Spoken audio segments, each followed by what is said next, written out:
I think about food and weight constantly. No confidence, low energy levels. I'm worried about how it's affecting my daughter now as well. I've tried intuitive eating, but I feel like I keep making it the hunger fullness diet and constantly fighting with cravings because I don't understand them and I don't know what I actually need. I struggle with permission to eat what I want because I don't want to be a bad influence on my daughter. What I want is to stop thinking about food and weight constantly, be healthy and confident, have better energy levels because I want to feel good and have mental space for other things. And I don't want to see my daughter grow up with the same struggles. I've tried intuitive eating, but I struggle to not turn it into rules that can be broken.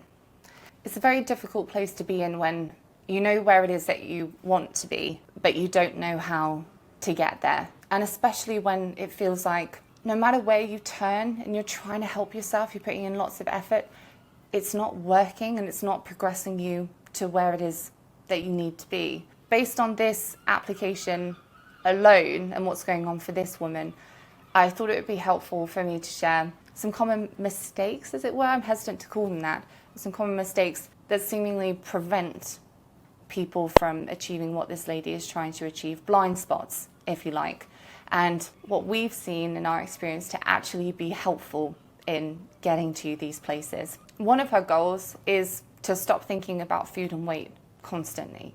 Fair enough. And if you resonate with that, then one of the blind spots here that often keeps people stuck in thinking about food and weight all the time is trying to think about food and weight less. Let me explain. If it's like, don't think of a pink elephant, right? If we're trying to think about food less, we're trying to think less about our weight, then actually it can just make us think more about them. We're going around all day, don't think of a pink elephant, don't think about a pink elephant, don't think about food, don't worry about your weight. How people actually start thinking about food and weight less is more understanding the reasons why they're thinking about it in the first place. Let's take weight, for example. There's basically no point for most people to give the advice of just love your body, just care less about what it is that you look like. Because the reality is there's very good reasons, very valid reasons why you may care about your weight and why you may not love your body. And those reasons really need to be understood and addressed, right? Let's say, for example, that someone has their confidence attached to their body, right? I can feel confident if I'm in a certain body or close to it, and I can't feel confident if I'm not. Well, just saying don't care about your body, just love your body, is not taking into consideration how is this person then going to feel confident, right? The real way for them to start caring about their body less would be if they felt completely confident in themselves regardless of what their body looks like. And let's say that one of the reasons someone is thinking about food a lot is because they have good reason to. Because if they're not keeping an eye on it or analysing it, then they're afraid of just being out of control. So part of the preoccupation and the focus on food is to protect them from being out of control with food, which is perfectly valid and perfectly reasonable. So in order to get to the point where they're thinking less about food, one of the things that would need to be addressed is that they are not out of control with food when they're just being free and they have that lived experience of, look, when I eat freely, I can trust myself and I can eat freely without over or under eating.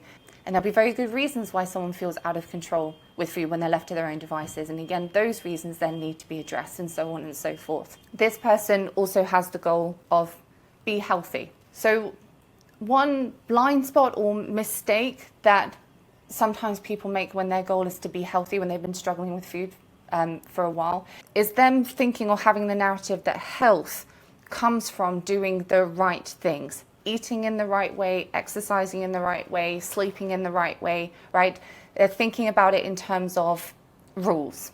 And that can undermine someone's journey to genuine health for a few reasons. One, because if it's turned into rules, and there's the analysis there, the anxiety there, like I've got to stick to my rules and be on guard, then that's not very supportive for mental health or emotional well-being. Also, when we turn it into rules, then eventually we're going to break the rules and it can lead to this pendulum swinging. So it might be that they're on the wagon, so to speak, for a while and supporting their physical health, and then they're off the wagon and not supporting their physical health, and so on and so forth. And so if you're struggling in your relationship with food and one of your goals is to be healthy, as it were, then that's really positive, and wonderful. And the question then becomes, how do I support my health without creating rules or turning it into rules that I can pass or fail, and without having this pendulum swinging? And the best way that I can summarize this, that I've seen to be helpful, is learning how to shift from being outcomes based, like health is the outcome, if you see what I mean. It's also a very abstract outcome, by the way, and not very specific, which isn't entirely helpful a lot of the time. But moving from being outcome focused to focused on the act and the intention of supporting health. When we're very outcome focused, and I spoke about this in the Detaching from Outcomes mini course, by the way, if you want to go deeper on it, I highly recommend. When we're very attached to outcomes and we have a place that we're trying to arrive at, that can lead us to create a conscious or unconscious plan to get to that specific outcome. And it can create or reinforce this narrative of there's a right choice to make and there's a wrong choice to make here with every decision. And then we're in rule-bound thinking, and then that can lead to the analysis and anxiety and pendulum swinging that we spoke about. But when we can shift our focus to being more of a process-based one, I'm attached to the process of supporting my physical health. That's what can allow for the rules to dismantle, and at the same time we're still supporting our physical health. So a rule might be, I need to work out and do yoga for 10 minutes. I'm going to feel good about myself if I do. I'm going to feel bad about myself if I don't. Whereas being attached to the process would be more like, I'm just going to get my mat out and I'm going to do some yoga because I feel like doing some, and I'll do it for as long as I feel like doing, and I'm supporting my physical health as I do so. I could also make a nutritious meal for myself, or have some omega-3s, or go out for a walk, or do some weightlifting. All of these things could support my physical health, and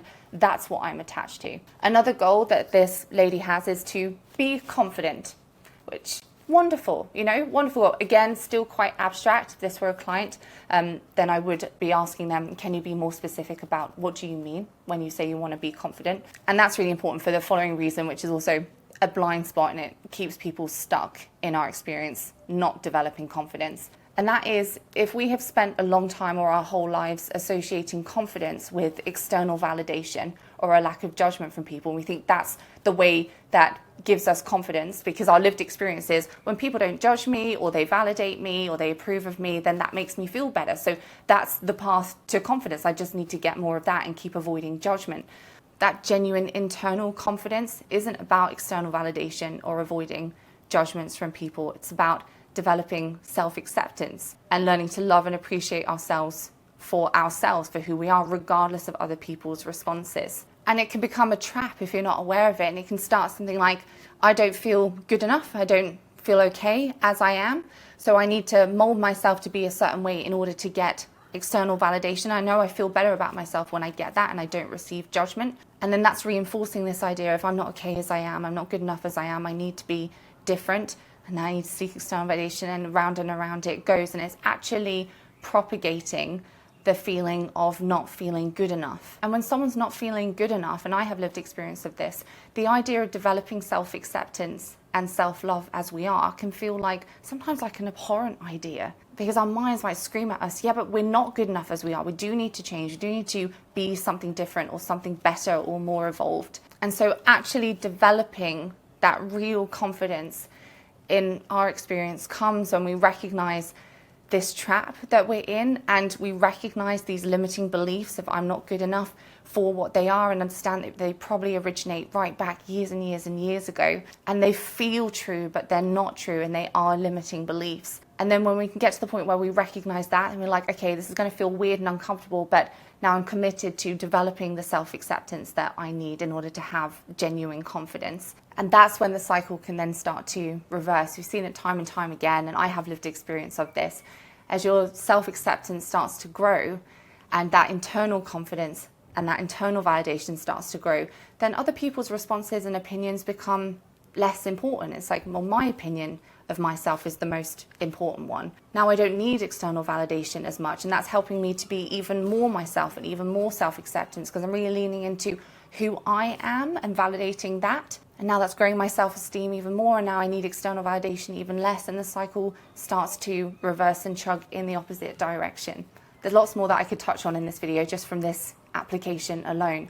But let me know if you find this kind of video helpful, if you'd like me to do more of them, and then I'd be very happy to do so if it's what you feel that you need. Either give this video a thumbs up or let me know in the comments, and I'll be happy to make more if they're helpful. If you want to learn more about detaching from outcomes and external validation and what the alternative is, then I'll leave a link to that course down below that I've created where you can learn more about that. If you're new to exploring this topic of developing a healthy relationship with food, then I'll also leave some other videos that I've made that you might find helpful down below.